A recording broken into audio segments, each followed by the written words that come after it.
So when a child sings, or used to sing, I don't think they do anymore, "Twinkle, twinkle, little star, how I wonder what you are," it's not twinkling. Something powerful, dramatic, and dynamic is happening to it, right? Well, yes, and we call that twinkling. Yeah, so, right. yeah, there's starlight coming billions of, or millions of light years, well, it depends if it's a galaxy, hundreds of thousands of light years across space, and it's a perfect point of light. As it hits our atmosphere, turbulence in the atmosphere jiggle the image, and it renders the star a twinkling. And by the way, planets are brighter than stars typically, like Jupiter and Venus. Venus has been in the evening skies lately. And if you go "Twinkle, twinkle, little star, how I wonder what you are," and you want to wish upon the star, most people are wishing on planets. Right. That's why the wishes don't come true. Because the planets are the first stars to come out at night. Don't you sometimes feel sad about breaking all these myths apart? No, because I think it's some myths are deserve to be broken apart out of respect for the human intellect. That no, when you're writhing on the ground and froth is coming out of your mouth, you're having an epileptic seizure. You have not been invaded by the devil. We got this one figured out, okay? I mean, discovery moves on.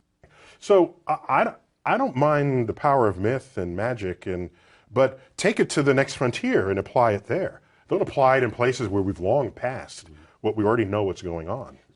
I came out of the planetarium, and that evening I sat thinking about what you said in the show about you acknowledged the Big Bang, and I remember that Hubble rewound the process mathematically, correct me if I'm wrong, and calculated that everything, matter, space, energy, even time itself, actually had a beginning. So it turns out that was not Hubble, although Hubble had the data that enabled the calculation. The person who did that was a Belgian priest, Georges Lemaitre. He was a priest, physicist priest, Right. Okay? What a cool thing to have on your business card. You got people coming and going with that. But he calculated what the implications of Einstein's general relativity, which was the new theory of gravity, would be with Hubble's expanding universe. And he says the whole universe may have begun in a singular point in the past.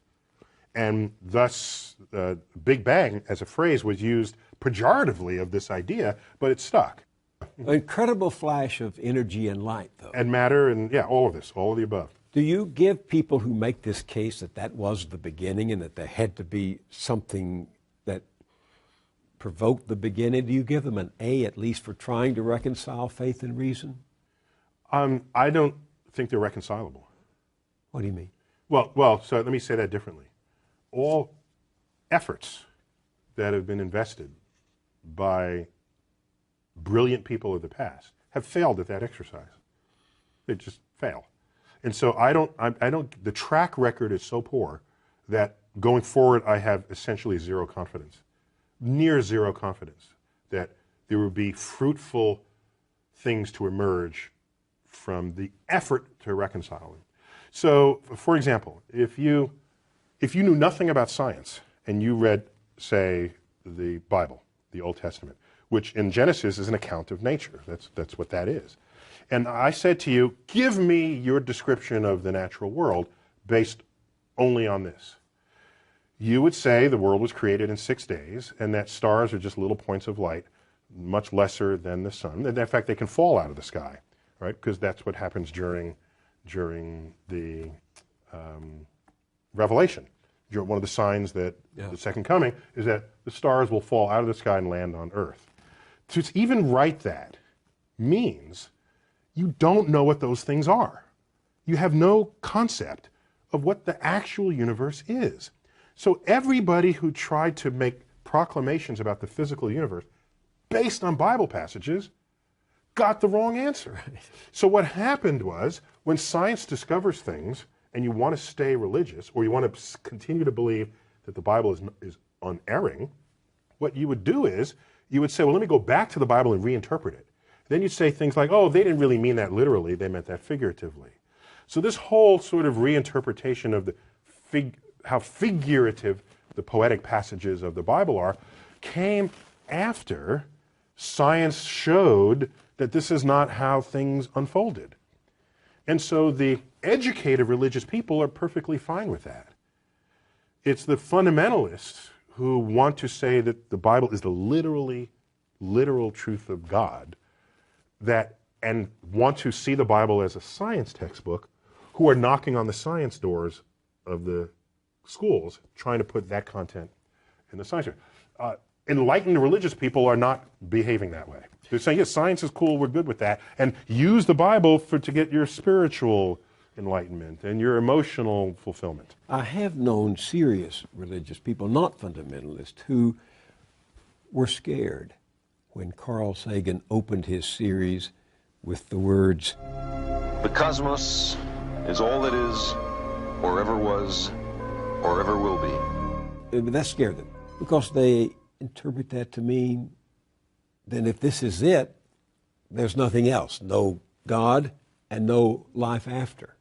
For religious people, many people say, well, God is within you, or God, there are ways that people have shaped this, rather than God as an old gray-bearded man in the clouds. So if God is within you, what I'm sure Carl would say, in your mind, and we can measure the neurosynaptic firings when you have a religious experience. We can tell you where that's happening, when it's happening, what you're feeling like at the time. So your mind, of course, is still within the cosmos. But do you have any sympathy for people who seem to only feel safe in the vastness of the universe you describe in your show if they can infer a personal God who makes it more hospitable to them, who cares for them? In this, what we tell ourselves is a free country, which means you should have freedom of thought. I don't care what you think. I just don't. Go think whatever you want. Go ahead. Think that there's one God, 2 gods, 10 gods, or no gods. That is what it means to live in a free country. The problem arises is if you have a religious philosophy that is not based in objective realities that you then want to put in the science classroom. Then I'm going to stand there and say, no, I'm not going to allow you in the science classroom. I'm not telling you what to think. I'm just telling you in the science class, you're not doing science. This is not science. Keep it out. That's when I stand up. Otherwise, go ahead. I'm not telling you how to think. I think you must realize that some people are going to go to your show at the planetarium and they're going to say, aha, those scientists have discovered God, because God, dark matter, is what holds this universe together. So is that a question? It's a statement. You know they're going to say that. So the history of discovery, particularly cosmic discovery, but discovery in general, scientific discovery, is one where at any given moment there's a frontier. And there tends to be an urge for people, especially religious people, to assert that across that boundary into the unknown lies the handiwork of God. This shows up a lot. Newton even said it. He had his laws of gravity and motion, and he was explaining the moon and the planet. He was there. He doesn't mention God for any of that. And then he gets to the limits of what his equations can calculate. So can't quite figure this out. Maybe God steps in and makes it right every now and then. That's where he invoked God. And Ptolemy, he bet on the wrong horse, but he was a brilliant guy. He formulated the geocentric universe with Earth in the middle. This is where we got epicycles and all the machinations of the heavens. There was still a mystery to him. He looked up and uttered the following words: when I trace at my pleasure the windings to and fro of the heavenly bodies. These are the planets going through retrograde and back. The mysteries of the earth.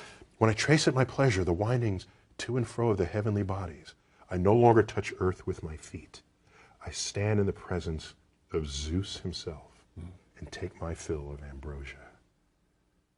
What he did was he didn't invoke Zeus to account for the rock that he's standing on or the air he's breathing. It was this point of mystery, and in gets invoked God. This, over time, has been described by philosophers as the God of the gaps. Mm-hmm.